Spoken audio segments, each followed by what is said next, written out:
성경을 꾸준히 읽고 접해 오신 분들은 성경의 특정한 장에 일종의 별명 같은 게 붙어 있다는 것을 아실 겁니다.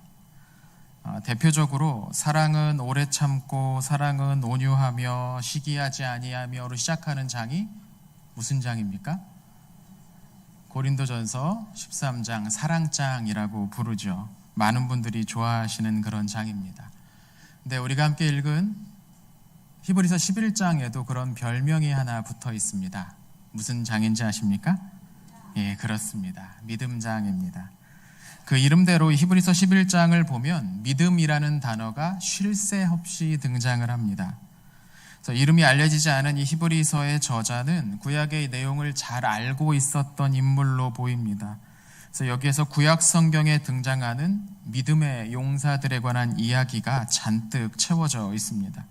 아브라함과 모세와 요셉, 라합, 기드온, 삼손, 다윗 등등 믿음으로 살았던 사람들의 이야기가 이 히브리서 11장에 가득 채워져 있습니다.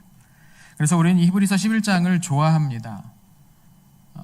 히브리서 11장을 읽다 보면 우리도 그런 영웅들과 함께 서 있는 것 같고 또 그들처럼 믿음으로 승리했던 것처럼 우리도 그렇게 잘 믿으면 신앙생활 열심히 잘하면 좋은 결과가 있을 것이라는 생각이 저절로 막 듭니다.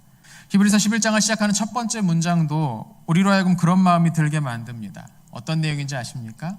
믿음은 바라는 것들의 실상이요 보지 못하는 것들의 증거니. 또 2절은 이렇게 이어지죠.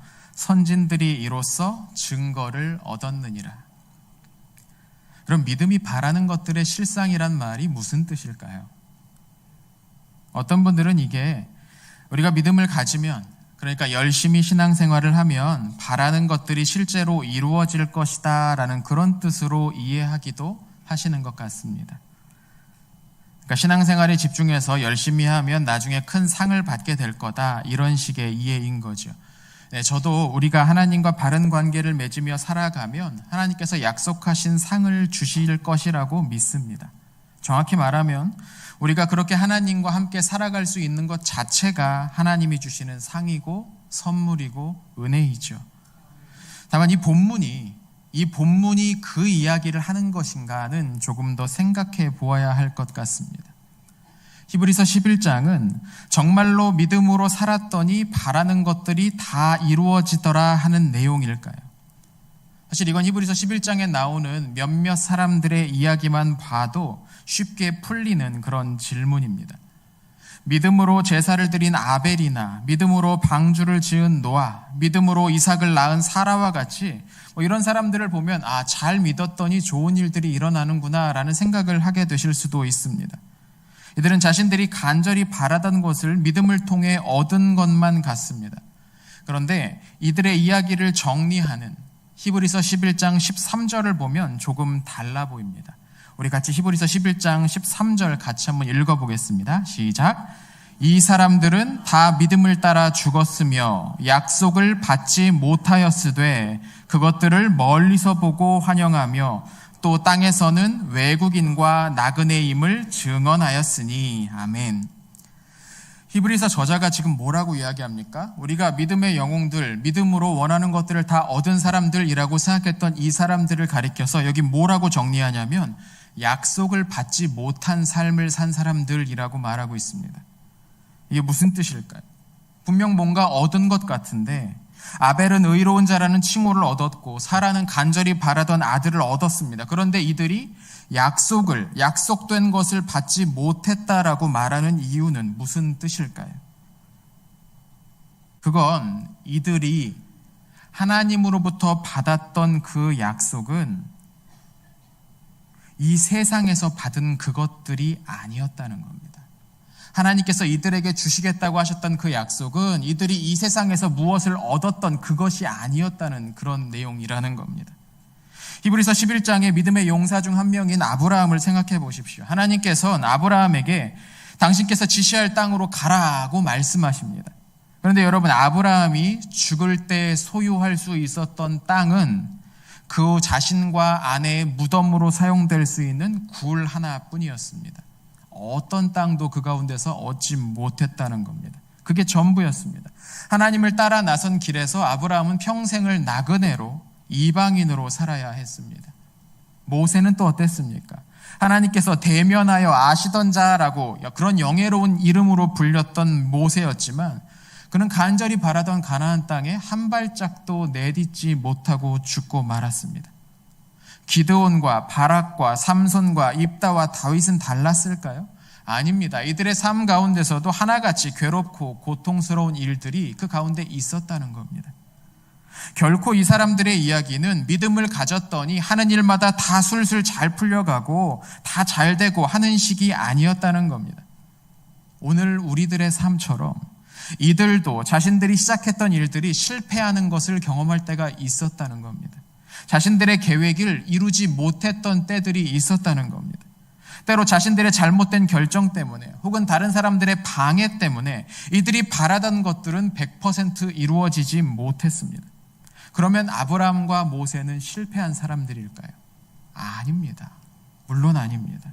당연히 아니죠. 이들은 분명 믿음의 용사들이었습니다. 다만 우리의 삶이란 좋은 일들과 나쁜 일들이 함께 섞여 있다는 겁니다. 크고 작은 승리로 한창 기세를 올리다가도 결정적인 순간에 실패를 경험하며 미끄러져 내려오기도 합니다. 어느 순간에는 뜨거운 열정으로 대단한 일을 하는 것 같은 생각이 들지만 또 시간이 지나면 그 열정이 식어서 아무것도 할 수 없는 것 같은 그런 침잠하는 그런 시간도 우리는 경험하게 됩니다. 그리고 그건 믿음의 용사들도 마찬가지였다는 겁니다. 이들이 믿음으로 살았기 때문에 절대로 실망하지 않고 절대로 낙심하지 않고 절대로 실패하지 않았던 게 아니고 이들도 바라던 것들을 다 얻지 못했던 그런 때들이 있었다는 겁니다. 홍해가 갈라지는 기적 뒤에는 가데스 바네아에서의 반역이 뒤따라왔습니다. 여리고성의 승리 뒤에는 아이성의 패배가 찾아왔습니다. 믿음으로 살았던 그들이 이 땅에서 얻었던 성공은 최종적인 성공이 아니었습니다. 그리고 많은 사람들은 오히려 그 반대의 일들을 경험했습니다.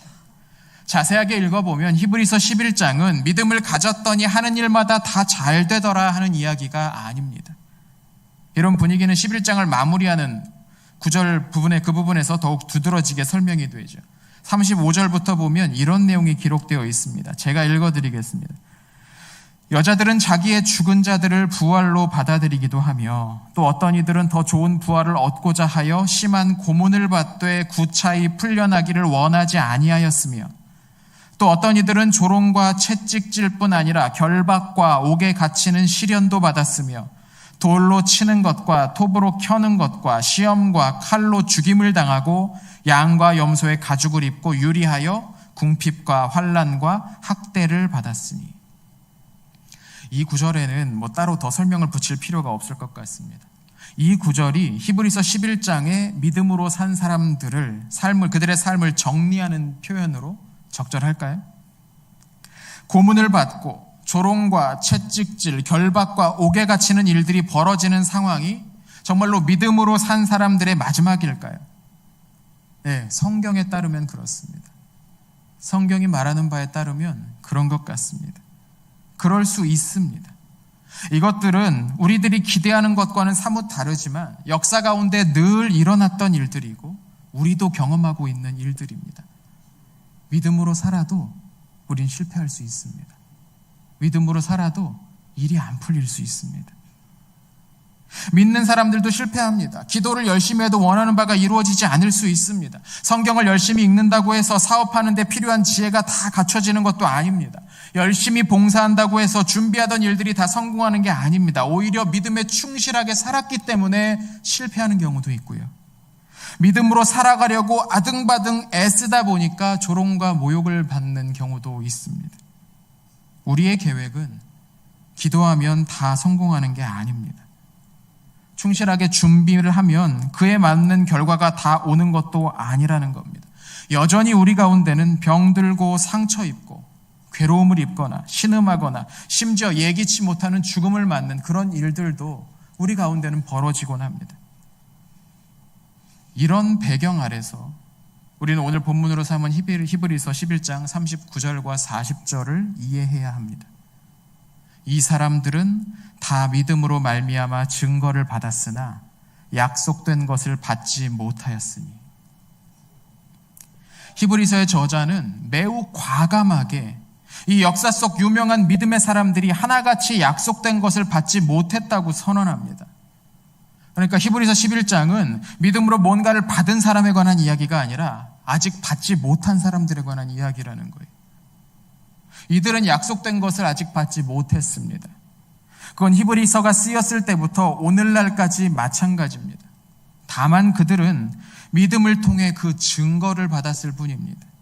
여기서 증거란 일종의 보증을 말하는 겁니다. 어떤 귀한 것에는 그것이 확실하다는 품질을 보증할 수 있는 증서나 보증인 같은 사람이 필요합니다. 이건 진짜다라는 거죠. 그래서 그 증명서나 그 증인이, 보증인이 있으면 이건 확실한 거다라고 인정을 받는 거죠. 히브리서 저자는 말하기를 우리의 믿음이 바로 그런 좋은 것을 받게 될 것이라는 확실한 증명이다, 보증이다라고 말하고 있는 겁니다. 그런데 여러분 생각해 보십시오. 우리 안에 그 보증서가 들려있는 동안은 아직 그 보증서에 약속된 것을 받지 못한 상태인 겁니다. 이걸 나중에 내면 받게 되는 거죠. 그러나 우리 손에 아직 이 보증서가 들려있다는 건, 이걸 주겠다고 써있는 그 종이가 들려있다는 건 아직 그 진짜 물건을 받지 못했다는 거죠. 앞서도 말씀드렸지만 아브라함은 하나님이 주시는 땅을 아직 밟지 못했습니다. 모세는 하나님이 약속하신 상을 아직 받지 못했습니다. 라합도 삼손도 다윗도 믿음에 충실하기 위해 일생을 노력했던 그들 모두가 아직 약속된 것을 받지 못했다는 겁니다. 그럼 왜 하나님께서 그 믿음의 용사들에게 아직도 약속하신 것을 다 주지 않으셨을까요? 놀랍게도 히브리서 저자는 그 이유가 바로 우리 때문이라고 말합니다. 우리 같이 40절, 히브리서 11장 40절 같이 한번 읽어보도록 하겠습니다. 이는 하나님이 우리를 위하여 더 좋은 것을 예비하셨은즉 우리가 아니면 그들로 온전함을 이루지 못하게 하려 하심이라. 아멘. 이게 무슨 뜻일까요? 하나님께서 모세에게, 다윗에게 약속한 것을 주지 않으신 이유가 우리 때문이라고 말합니다. 이 문장을 그 뜻에 따라 풀면 이런 의미입니다. 하나님께서는 그분을 믿는 사람들에게 좋은 것을 준비해 두셨습니다. 그들에게 주실 이 세상 어떤 것과도 비교할 수 없는 가장 값진 그 선물을 준비하셨습니다. 그런데 그 좋은 것이란 단순히 사업이 잘 되거나 유명한 대학에 들어가거나 높은 자리에 올라가거나 하는 게 아니라는 겁니다. 만약에 그런 게 하나님이 약속하신 거라면 요셉은 이미 상을 받았고 다윗은 더 이상 받을 것이 없을 정도로 많이 받았겠죠. 그런데 히브리서에서 말하고 있는 하나님이 약속하신 그 상이란 그런 것들이 아니라 이 세상의 마지막 날에 우리 하나님께서 오셔서 모든 불의한 것들을 끝장내시고 거짓과 저주와 미움으로 쌓아 올린 모든 것들을 무너뜨리시는 그날에 받게 될 선물을 말하는 겁니다. 그 선물은 아직 받지 못했다는 거예요. 그날에 이르러서야 비로소 이 믿음의 용사들은 안식할 수 있게 되는 겁니다. 아브라함은 단지 세상의 어떤 좋은 땅을 찾아서 간 것이 아닙니다. 그는 하나님이 바라실 의로운 나라를 기대하면서 우상의 도시를 떠난 겁니다. 만약에 그가 그냥 좋은 땅 찾아간다면 이건 기획부동산하고 뭐가 다릅니까? 근데 아브라함은 그런 것을 찾아간 게 아니라는 겁니다. 하나님이 정말로 믿는 이들에게 주실 그 의로운 나라를 바랐던 겁니다. 근데 그런 나라는 세상에 없었죠. 가나안 땅 어디에도 그런 땅은 없었습니다. 모세는 애굽의 모든 진귀한 보화와 영화보다 하나님의 그날에 하나님의 다스림 안에서 살기를 바랐습니다. 그런데 그들이 그 간절히 바라던 것을 아직 받지 못했습니다. 왜요? 우리 때문입니다. 하나님은 그들에게 주시기로 약속한 그 아름다운 선물에 우리 또한 들어가기를 바라셨던 겁니다. 그래서 그 상을 저 앞에 먼저 믿음의 길을 걸어갔던 사람들에게도 주지 않고 기다리고 계시는 거예요. 남겨두시는 거예요. 그분이 너무나 사랑하셨던 그 믿음의 용사들 못지않게 오늘 우리도 하나님이 너무나 사랑하시기 때문에 그 날을 먼저 내버리면 우리는 어떻게 합니까? 그래서 하나님께서 그 오랜 시간 동안 그분이 그렇게 사랑하시는 이들에게 아직 그 약속한 선물을 다 주지 않으셨다. 이게 히브리서 저자의 통찰입니다. 놀랍지 않습니까?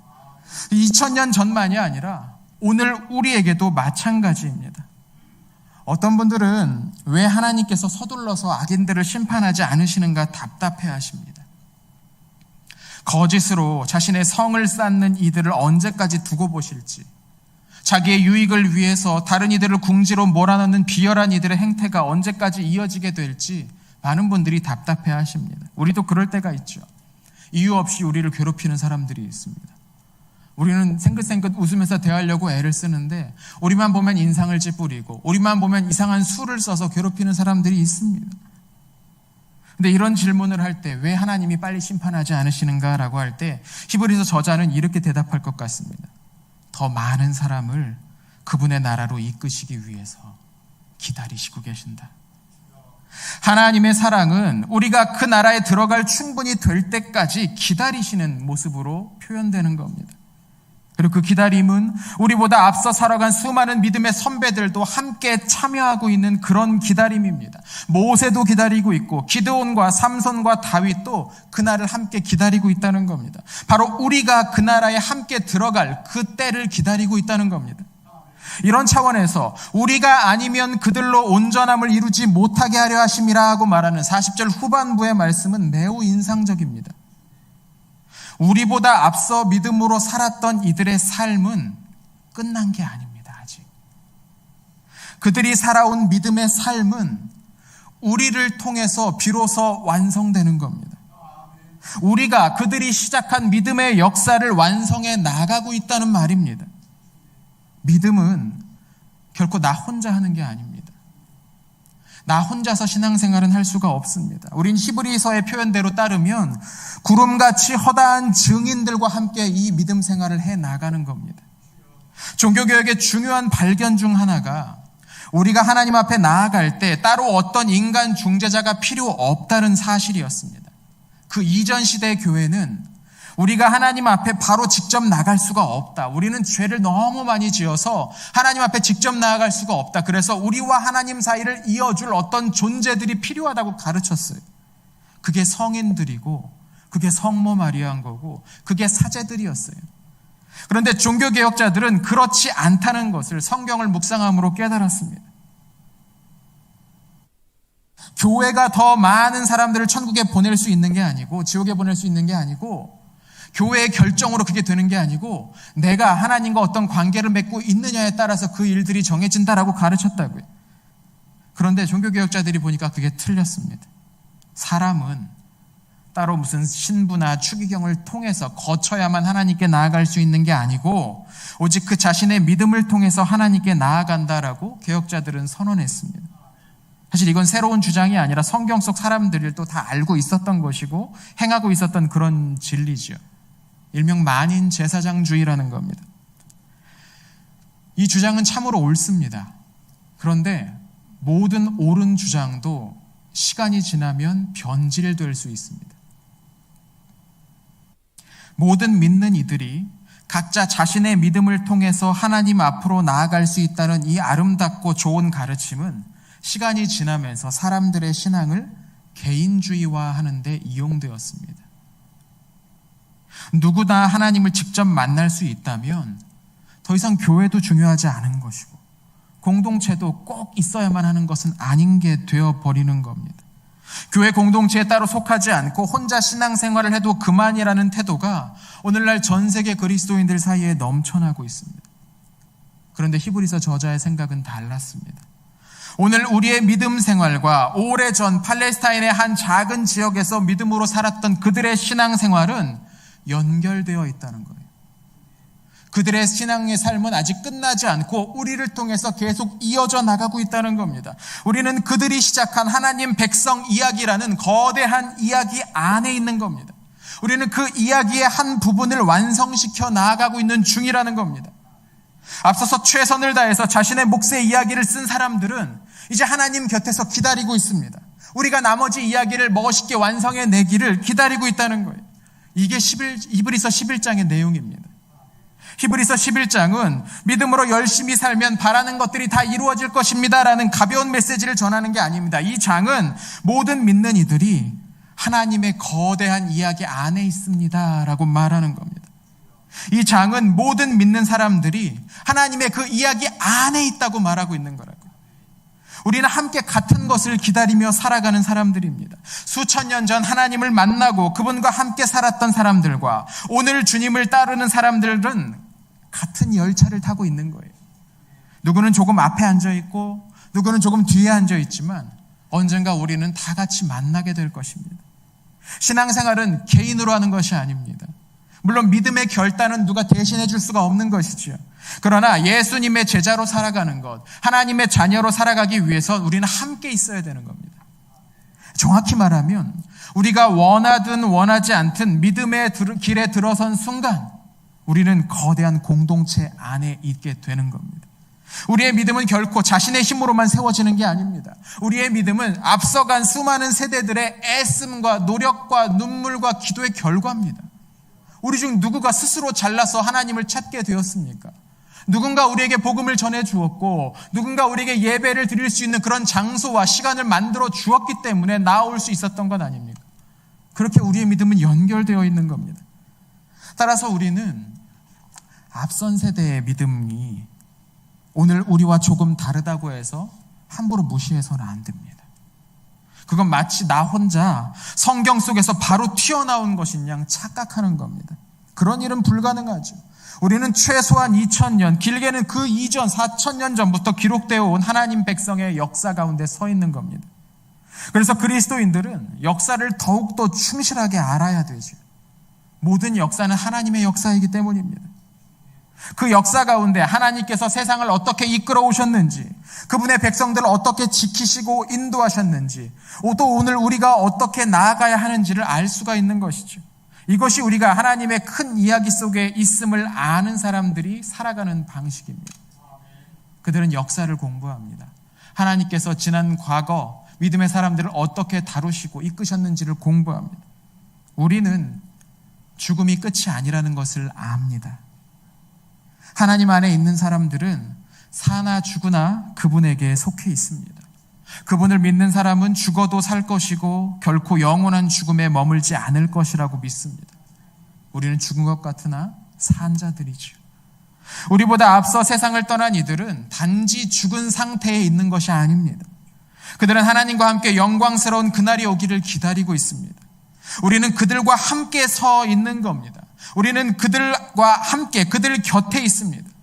그들이 우리 앞에 있고 그들이 우리 옆에 있고 그들이 우리 뒤에 있습니다. 하나님이 불러 모으신 거룩한 공동체 안에는 산 사람과 죽은 사람이 함께 있는 겁니다. 뿐만 아니라 앞으로 태어날 이들도 그 하나님이 생각하시는 거룩한 공동체에는 이미 있겠죠. 바로 이것, 우리의 믿음이 나 하나의 결단이 아니고 거대한 하나님 공동체의 그 이야기 안에 있다는 것을 깨닫는 것이 우리에게 어떤 유익이 있을까요? 먼저 우리가 수천 년의 믿음의 역사 위에 서 있다는 것을 아는 것은 우리를 겸손하게 만듭니다. 우리가 잘나서 믿음을 갖게 된 것이 아닙니다. 우리가 믿음을 갖게 될 때까지 수많은 사람들의 기도와 용기와 결단이 필요했습니다. 복음을 들려주는 자가 없으면 믿음을 갖게 될 수 없었을 겁니다. 백수십 년 전 조선 땅에 들어와서 목숨을 걸고 복음을 전했던 선교사님들을 기억해야 됩니다. 또 그들에 앞서서 무슨 큰 일을 하진 않았더라도 자기 자리에서 믿음으로 살아가며 이 거대한 이야기가 끊이지 않도록 지속시켰던 그 많은 이름 없는 믿음의 사람들도 우리는 기억해야 됩니다. 조금 틀려 보이는 게 있더라도, 조금 이상한 게 있더라도 우리는 지난 세대가 지켜온 그 믿음을 인정하고 감사해야 되는 겁니다. 가끔 자신이 성경에서 막 튀어나온 것처럼 성경을 들고 다른 사람을 막 재단하고 함부로 판단하는 사람들이 있습니다. 성경과 그 사람 사이에 수천 년의 간극이 있고 그 사이에 얼마나 많은 사람들이 하나님과 동행하며 그 사이를 채워왔는지에 관한 이해가 전혀 없는 것처럼 막 함부로 성경 갖고 뭐라고 하는 거죠. 역사의식이 없으니 문제를 바라보며 파악할 수 있는 이해도 빈약하게 됩니다. 그럼 엉뚱한 판단을 내리고 결정을 하고 많은 사람들도 피해를 입게 되는 것이죠.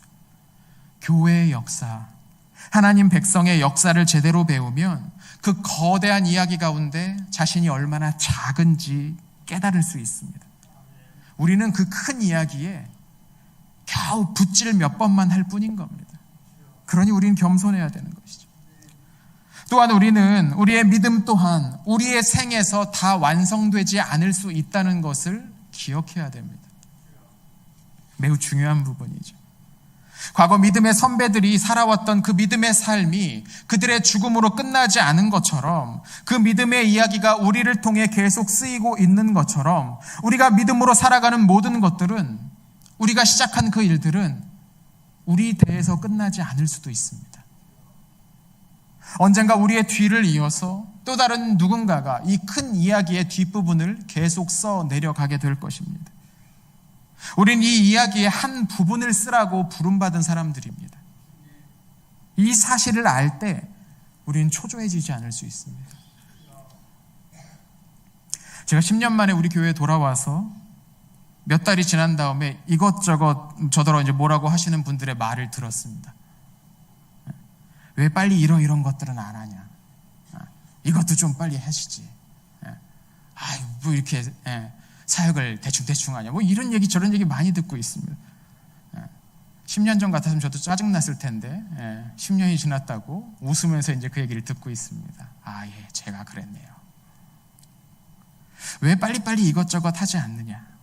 어떤 분은 그렇게도 말씀하시더라고요. 어차피 교역자 2, 3년 있다가 떠나지 않겠냐? 사람이 변하더라도 변하지 않을 시스템을 빨리 만들어야 된다. 막 그런 얘기들을 하시더라고요. 네, 좋은 얘기들이고 옳은 이야기들도 있죠.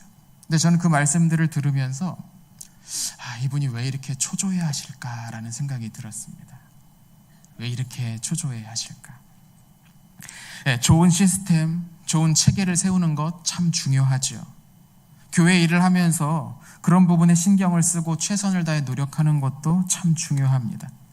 그런데 제가 알기로 변하지 않는 시스템, 어느 시대나 어느 자리에나 맞는 체제 같은 건 없습니다.